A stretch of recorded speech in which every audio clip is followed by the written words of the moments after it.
mga idol, mag-lunch lang tayo. Medyo wala tayong vlog nitong December dahil sobrang busy talaga namin sa trabaho. Kaya ito, muli po nagbabalik si Idol Chess TV. Bago natin simulan ang lahat, i-roll muna natin ang aking intro para kunyari legit na vlogger.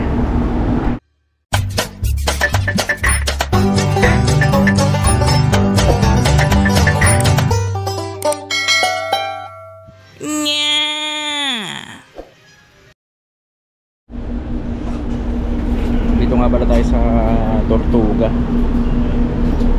kung saan meron dito nga sikat na beef patty. Thank you. Hello, can I have one Coke please? Coca-Cola please. Coca-Cola? Can Yeah. or bottle? In a can.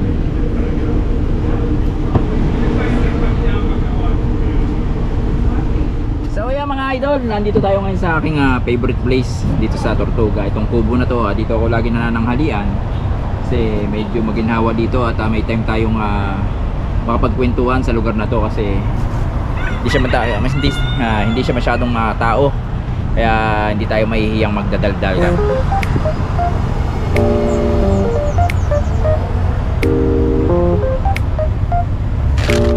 ulam natin ngayon, in order ko sa online, mga idol. Nga pala yung mga landito na meron tayong mga kabayan na ang negosyo ganito, yung mga food pack. Pwede kayong umorder dyan, lalo na dun sa mga ating tropang Pinoy na ganito ang business. Isa na dyan yung MD1 sa mga idol. Okay yung mga pagkain nila dyan, kasi dito sa Cannon Place meron din naman mga resto na katabi dito, yung Thai restaurant tsaka yung Arbutus.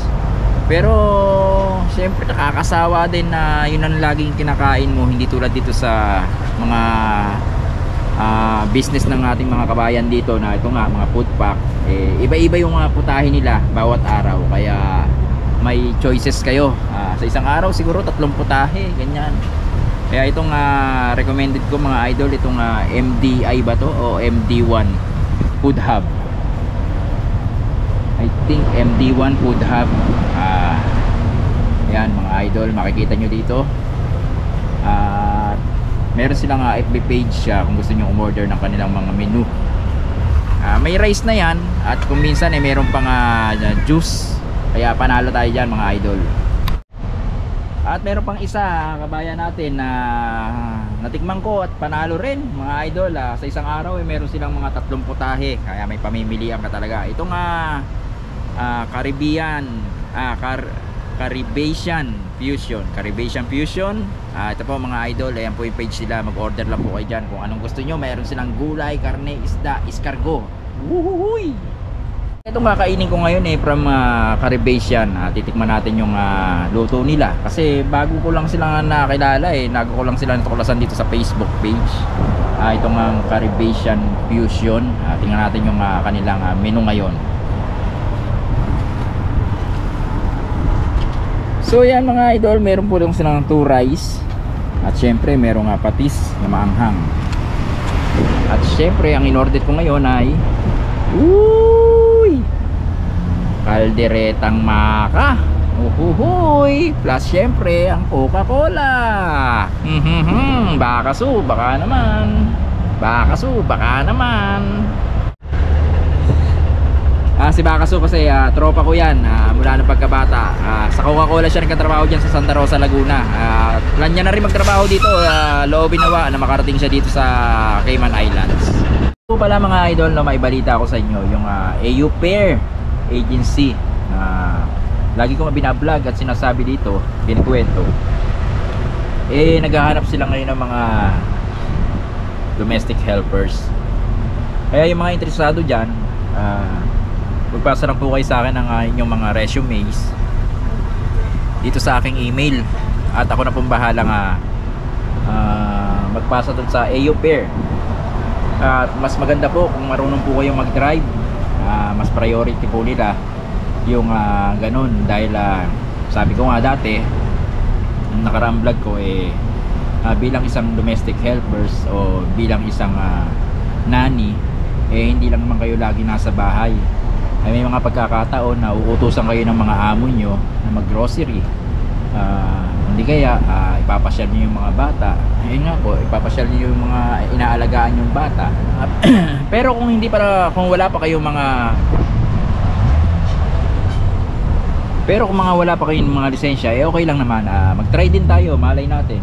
Kailangan lang talaga nasa bahay lang, di ba? Kaya magpasa po kayo sa akin ng mga resume at ipapasa po natin diyan sa AU Pair. AU Pair lang sa Kalam. Siguro nagkataka kayo bakit AU Pair lang lagi yung tinutukoy ko, no?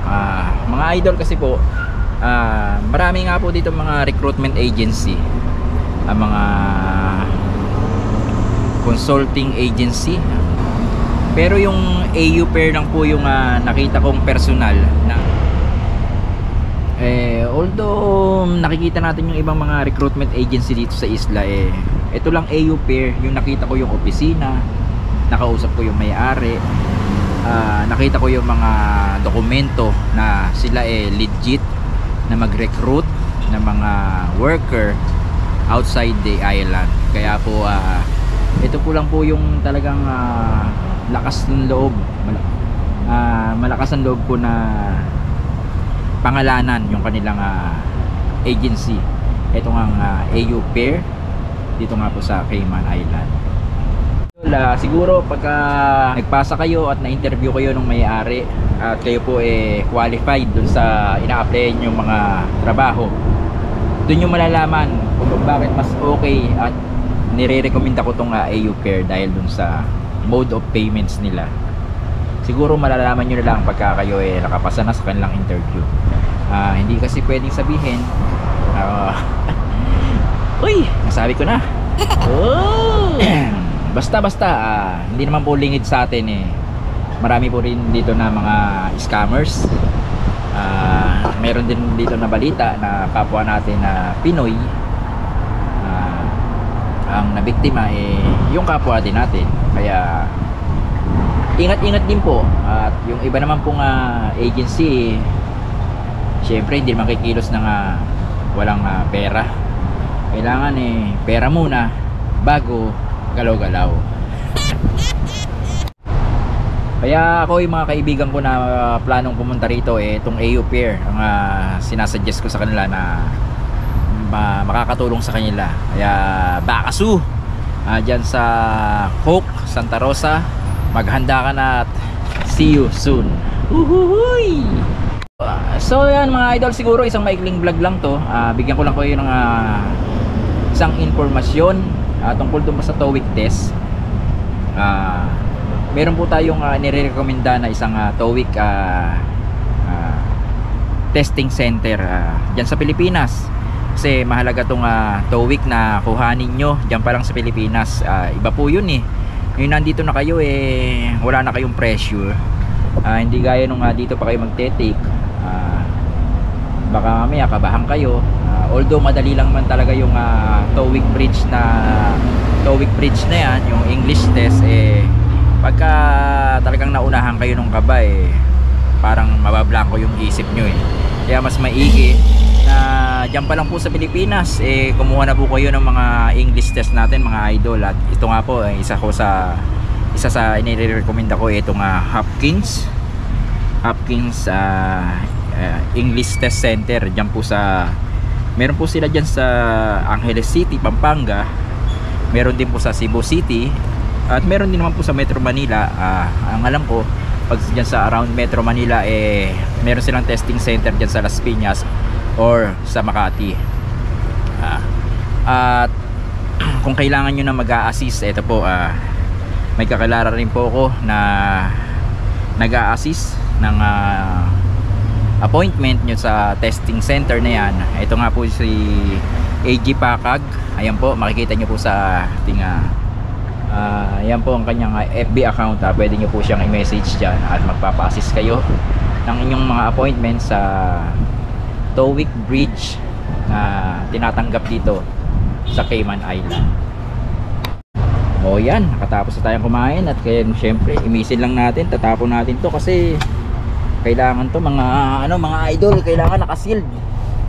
Marami Dami kasing manok dito, ikakalat lang yan pagka hindi nyo pinlastic. Kakalat ng mga manok, kaya peste yung mga manok. Yan, tingnan yung mga manok, oh, nakaabang na, oh. Alam nilang kumakain ako, kaya ayan, nakaabang na sila pa isa, oh. Kaya kailangan ito pinagkainan natin, lagay natin sa plastic para hindi pa kalat-kalat.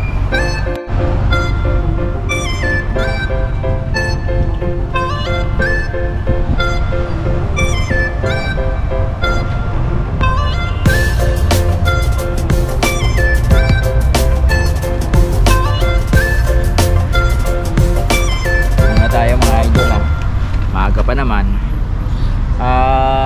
Yung nga pala, magkano ba yung tow week?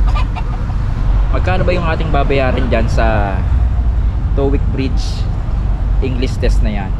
Diyan po sa Pilipinas pumapatak po siya na 5.7. Kasama na po dyan yung courier na maghahatid ng resulta sa inyo yung mga bahay. Siguro yung pinaka-exam mismo 5.5 tas plus 200 sa courier. Kaya pumapatak na 5.7. At kung magpapa-assist kayo dito kay Miss AG, syempre naman lahat naman ng kahit ultimo kasasakyan hindi tatakbo yan pag walang gasolina. Syempre pakonsuelo na rin kay Miss AG, meron siyang fee na hinihingi. Siya na pong bahala mag-register ng inyong mga appointment. Okay naman yan mga idol, galing rin siya dito kaya alam niya na yung mga kalakaran. At ang maganda pa doon mga idol, pag na-register niya na kayo, at na-accept na ng testing center na yan, papadala nila kayo ng mga reviewers. Kaya may time pa kayo para mag-review, at para pagdating ng oras ng exam medyo confident na kayo. Mga idol, good luck na lang sa inyo at kita-kits na lang po tayo dito sa island, no? Madali lang po naman ako makita rito. Pumunta lang kayo sa Cannon Place, dun sa number 1 thrift shop dito sa Cayman Island, yung Another Chance Thrift Shop. Hanapin nyo lang si Idol Kes TV. Woohoo!